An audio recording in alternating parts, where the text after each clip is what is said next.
There's more to leading than the actions you take.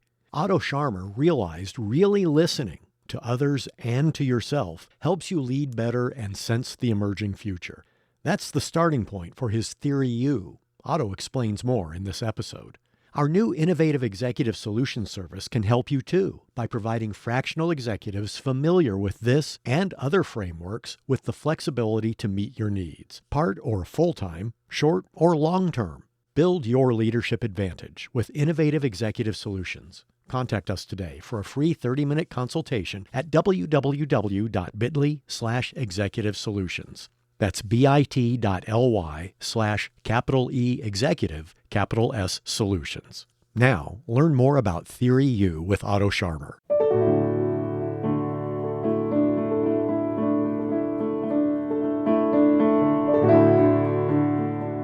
Hi, welcome to Innovative Leadership, Co-Creating Our Future.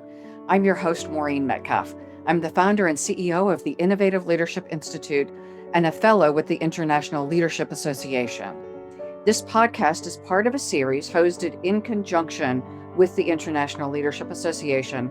I am delighted that on our show today is Otto Scharmer. Otto is a senior lecturer at MIT and the co-founder of the Presencing Institute. During this discussion, we'll talk about his latest book, The Essentials of Theory U, Core Principles and Applications. So Otto, I'm delighted to have you join us. Do you want to tell our listeners what is Theory U and what is Presencing? Thank you, Maureen, for having me on. What's referred to today as Theory U, how I came about was really following and listening to innovators in society. So in business, in science, in other sectors, and listening to them, what I realized is when they have a safe space to share their own story, it's a deeper narrative than the usual innovation and leadership story that's conveyed to us when we go to business schools or other places. That really brought me into the realm of Theory U. It was really by listening to the practitioners of the field.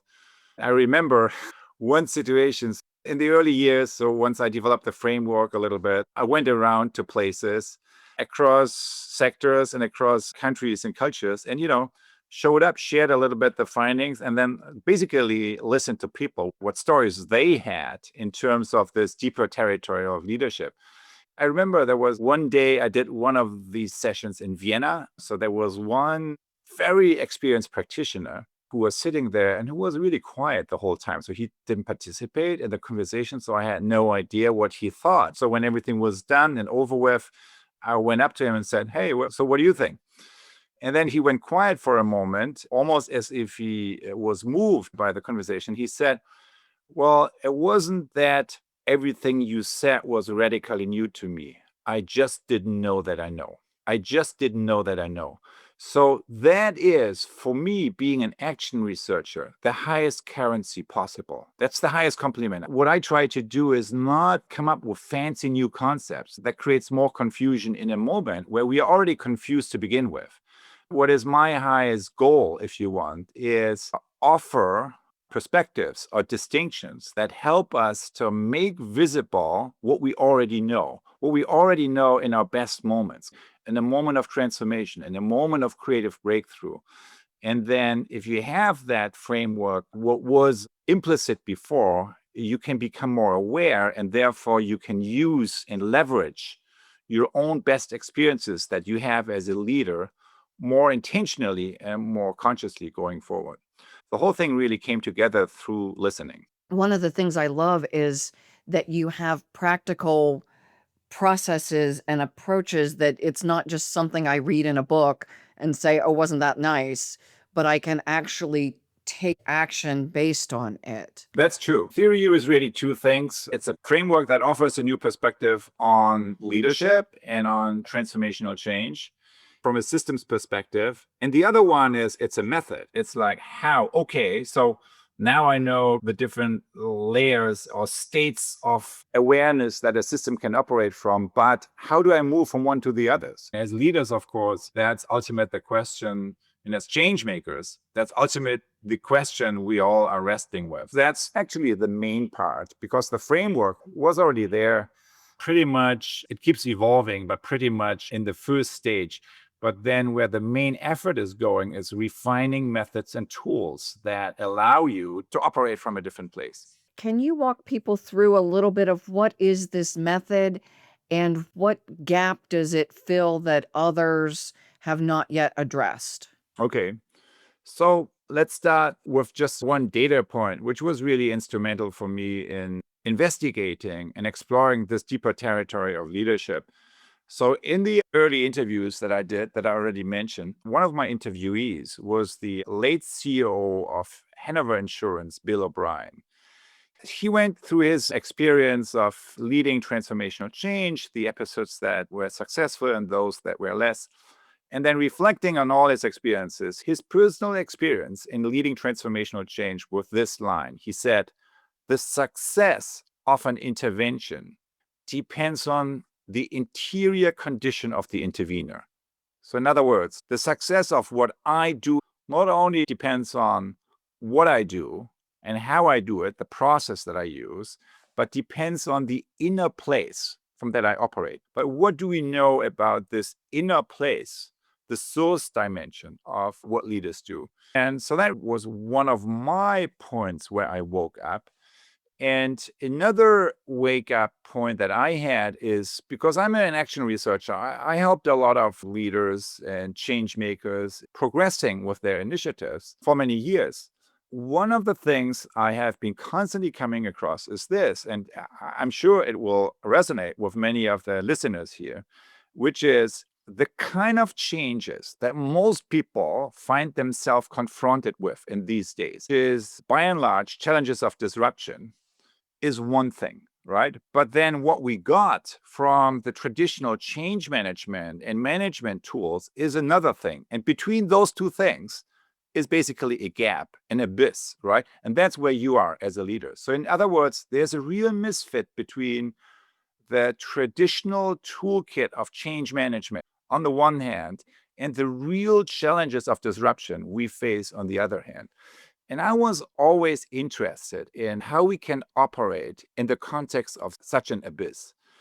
And what I learned by, in part, my own experience, but mostly by listening to others and being part of practical change initiatives is that when you face a moment of real disruption, what happens is that all the traditional navigation instruments, right, the exterior navigation instruments that you tended to operate from, stop really working or stop working well.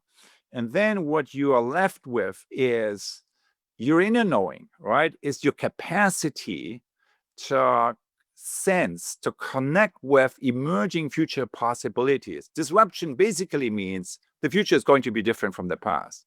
So, how can we as leaders develop learning practices and learning infrastructures that not only reflect on the past, that may be necessary, but it's never sufficient when you deal with disruption, but also that allow us to sense and actualize emerging future possibilities.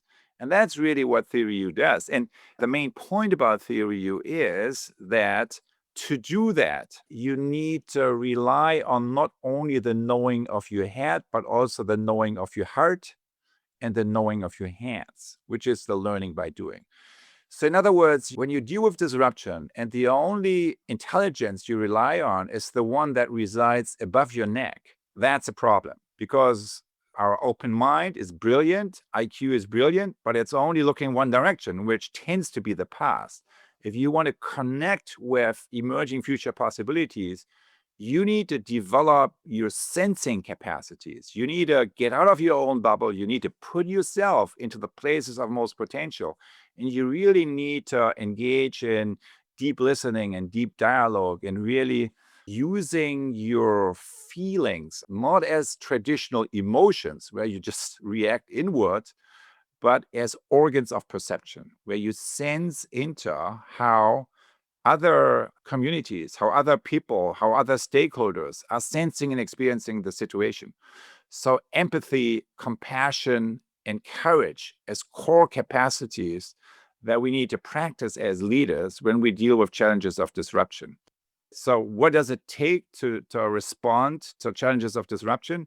And the answer from a Theory U perspective is it takes a journey. a journey that in part is an outer journey that is moving you to the edges of the system, but to significant parts also is an inner journey of opening the mind, opening the heart, opening the will, by which I mean seeing with fresh eyes, empathizing with the capacity to see a situation through the eyes of your stakeholders and feel what they are feeling. And then open will, what is that? That's basically letting go and letting come, right? The capacity of letting go of everything that isn't essential and tune into that what is wanting to emerge. Walk us through a practical example for listeners who are saying, okay, I think I got it, but let me hear an application so that I can ensure that I grasp it. Sure. So the shorthand of the you process, if you want to really boil it down to just 4 words or 8 words, you could say it's seeing it, sensing it, which is feeling it, and then being it, really connecting with what it is that is wanting to emerge, and then doing it or co-creating it. So that's in a nutshell the journey. And it can happen in many situations. For example, I am teaching half-term class on that here at MIT. And one of the things that has surprised me most is because most people say, yeah, so you're either a good listener or not so good a listener. And we tend to take that for granted. And what I'm almost shocked by is how much, in fact, you can profoundly shift your mode of listening in a matter of weeks. And what it takes is practice. So it's like 2 or 3 things what it takes. Number 1, a tool, right? In this case, the tool is to differentiate 4 different levels of listening. Level 1 is projecting your old stuff. Level 2 is kind of factual listening. You notice what's interesting, what's new, kind of disconfirming data. Level 3 is empathic listening. You use your heart and you begin to see or sense the situation through the eyes of another. And then level 4 is generative listening, which is really kind of you move into the co-creative realm, kind of where something new is being born one way or another. Think about a great coach, right? What a great coach would do for you. That's usually related to level 4 listening.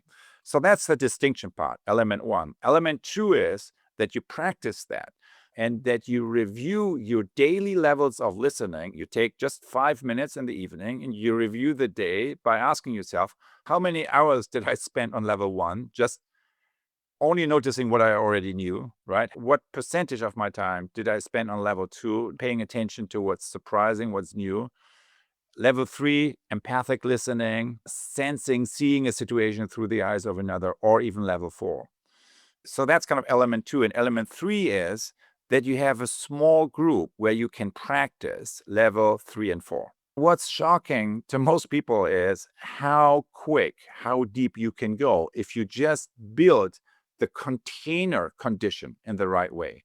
So container condition is a lingo that facilitators use, as some of you will know. And what it really means is like holding space. So it's kind of how you move into a space, kind of the arrangement. The holding space can be physical, can be digital, can be ground rules, right? And also like a commitment, whether or not it's a safe space where it's confidential and whether or not you practice deep listening with one another. So that's kind of the holding space.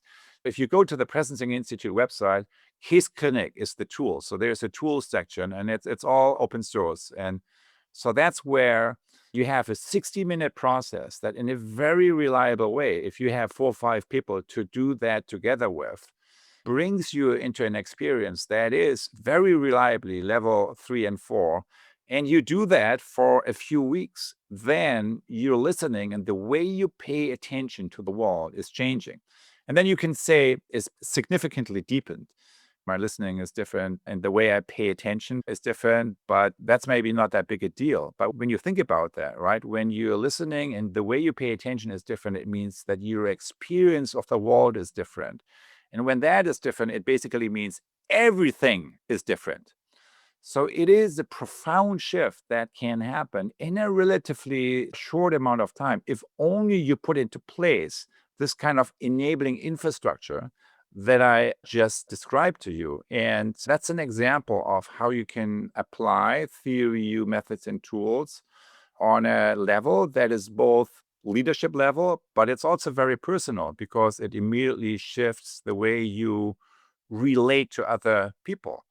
Of course, there's a whole systems equivalent also for that. So, for example, I'm currently running intervention also with a number of UN organizations. There's a whole system level, but it really starts with the individual. It starts often with listening, as I just described. And if you want to sum up that approach in a slogan, many of you may remember kind of from school philosophy class, Descartes, I think, therefore I am. So that's not exactly what Theory U does and says. Theory U says, I pay attention this way, therefore it emerges that way.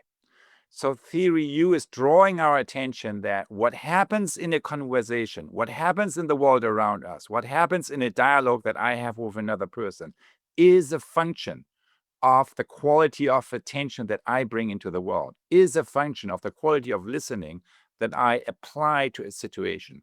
So what Theory U does is really highlighting the hidden agency that we often have as individuals, but also as teams and as on a collective level, that, if not highlighted, remains unnoticed and also unused. I think about using something, a process very similar to Theory U when I was helping a client solve a problem about saving money.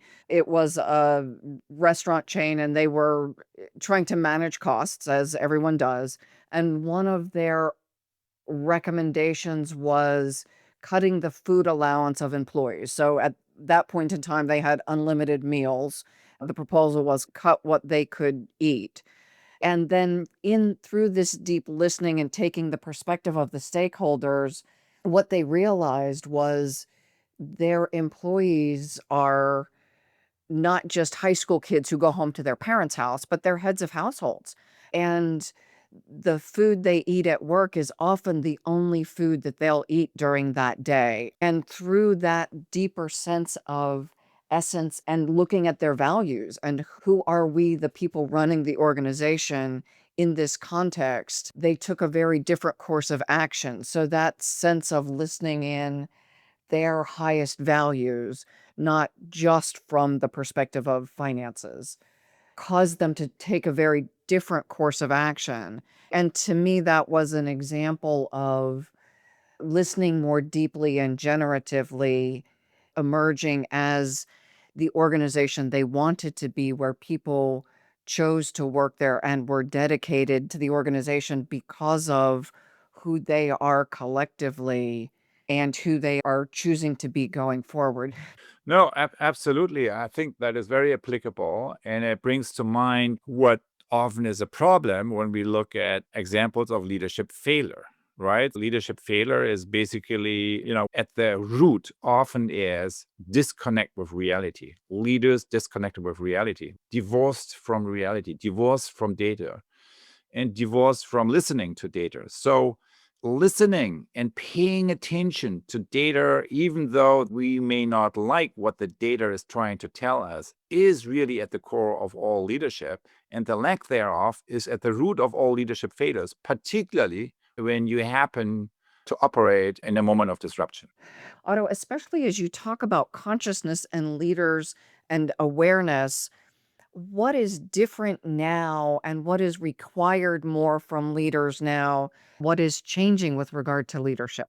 I think what the current moment is changing about leadership is it's just highlighting things that were already clear before.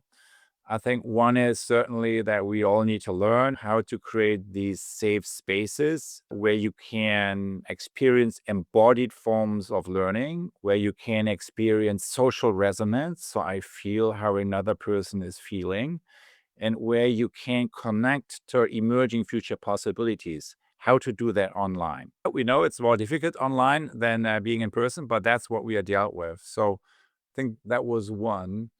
Another thing we are seeing is that if you're a leader and you lead a moment of disruption, just minding your own business is no longer good enough.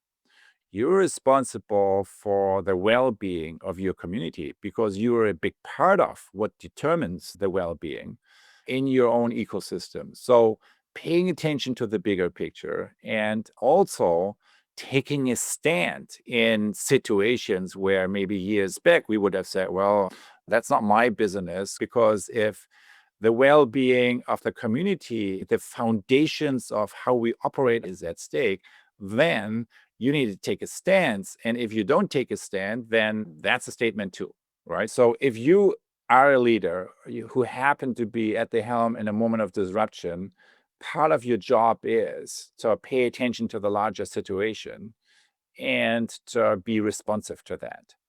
The first time I really saw that firsthand, that was in 2008, right after the financial crisis. I was working with a global company that was hugely disrupted in many of their global markets by the financial crisis, basically going from 120% close to zero and adapting to that and so forth. Being engaged with leadership or part of the leadership system, what I found fascinating is that the same situation, so it was one company facing one situation, kind of this challenge of disruption back then, had very different impact in different parts of the organization. So in some groups, in some areas of the organization, you could see that leadership was rising to the occasion. You could see that the morale was going up and that people really worked together in more co-creative and more, right, inspired ways than they had been actually doing before. That's really kind of this rising to the occasion, not as one individual, but really as a leadership system, as a distributed phenomenon. So in my view, the essence of leadership is really the capacity of a system to sense and step into the future and shape the future. So that was parts of the organization. Then in other parts of the organization, you could see the exact opposite. So the same situation resulting in people retreating, being frustrated, confused, not knowing how to respond. And so the morale was dropping at the other end of the scale.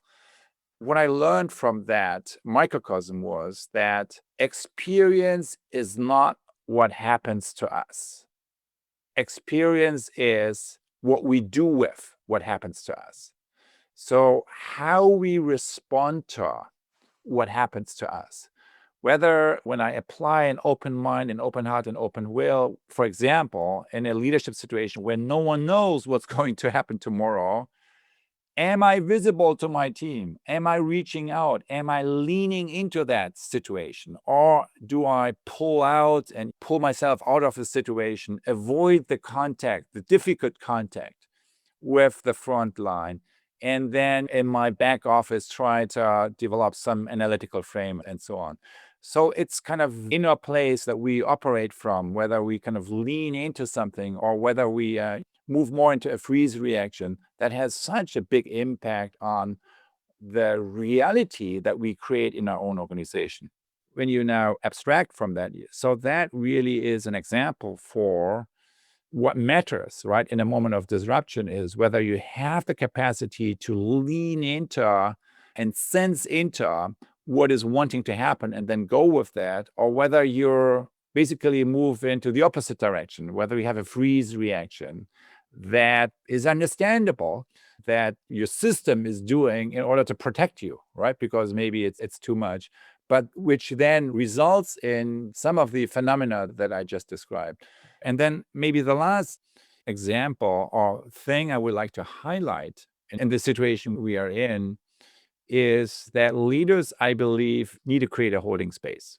And in fact, creating holding spaces is maybe one of the most important capacities that leaders need to develop in these days.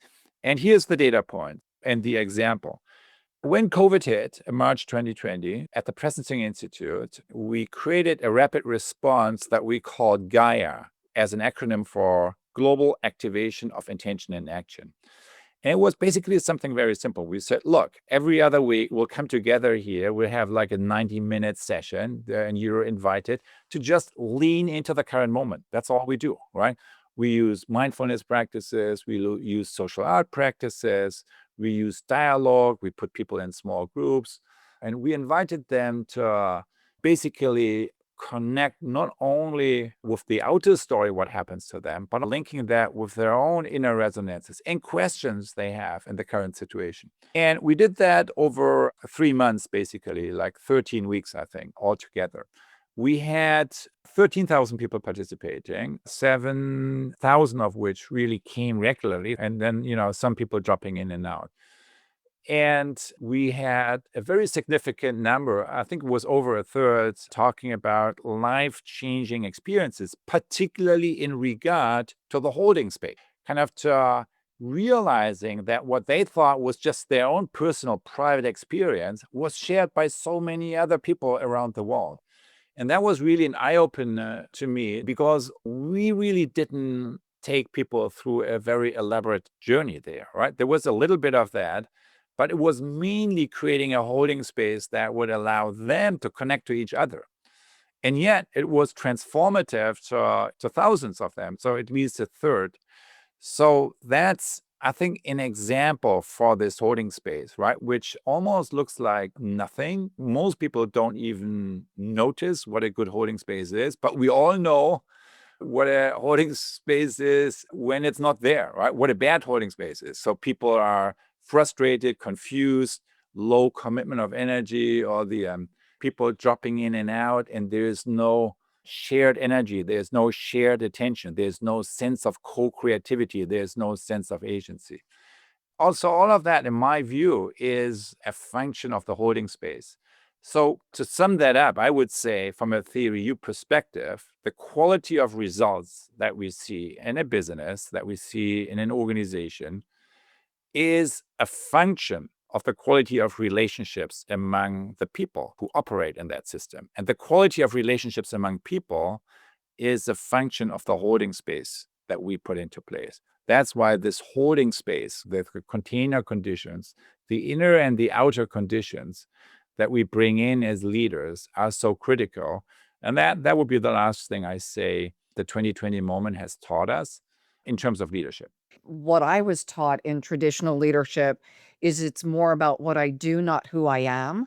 And for many people, this is a first time they have had to show up differently so that their people could engage with them, that the level of authenticity when we're working from home and you can see kids running in and out of the room, or you can see my home at this moment.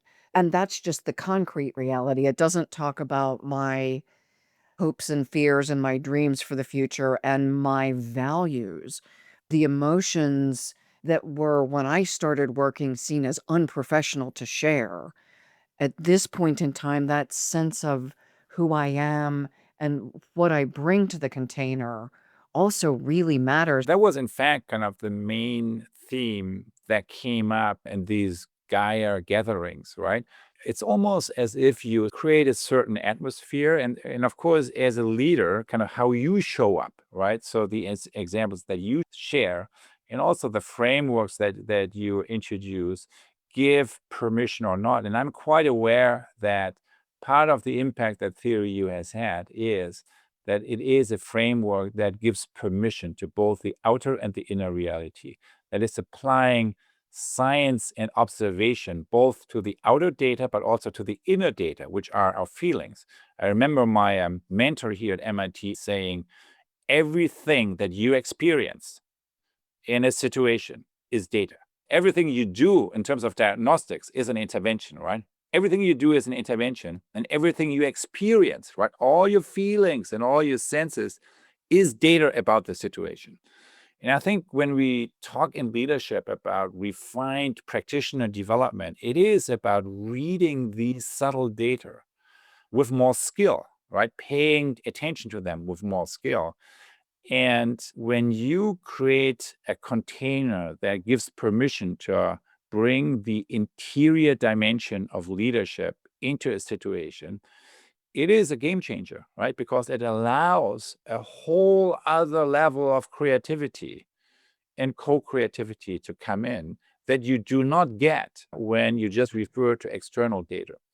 It also then requires me as the leader to clean up my feelings, to be clear about what's prompting a feeling. So if I'm angry, make sure that if I'm feeling anger and I'm interacting with someone, that anger is actually related to that person, not something that's happening with my mother at a distance, or that as leaders, we have a responsibility to be effective with our inner tools. Yeah. It can be emotions or negative emotions. It can be the voice of judgment that we have against others, against ourselves. It can be the voice of cynicism or the voice of fear, right? I think we all know these voices very well. Organizational life is filled with them. And the key for leadership is making them visible, becoming aware of them so you can make a conscious choice and you are not just unconsciously driven by them. Coming back to your earlier question, presencing. So, presencing is the capacity to sense and actualize the future as it emerges. It's the capacity to lean into the current moment with an eye on what is it actually that's wanting to happen. And in that way, you can say the essence of theory U-based leadership is leading by letting go and letting come, right? Letting go of what no longer is essential and leaning in more into what is wanting to emerge in a situation, in a constellation or a life constellation that you are facing as a leader. And bringing in the more personal dimension and the interior dimension into that. If you begin with your leadership team to have conversations on that level too, it opens up a whole other level of trust and of co-creativity. And that's where I find, particularly in these moments of disruption, where we can find a source of confidence and a source of individual and collective agency that is so much necessary right now. Otto, it has been such a joy to have this conversation with you. And so I appreciate your willingness to take this amount of time to share with our listeners your latest work. Can you share with them your website and where else they might learn more about Theory U and presencing? Very happy to. So there are two websites. The first one is ottoscharmer.com. So that's just my name. That gets you to my homepage. There are a bunch of blogs and other resources you can find there. And then the other website is presencing.org. There's obviously a link on my homepage also to that. But presencing.org, it's with a C in the center, presencing from presence.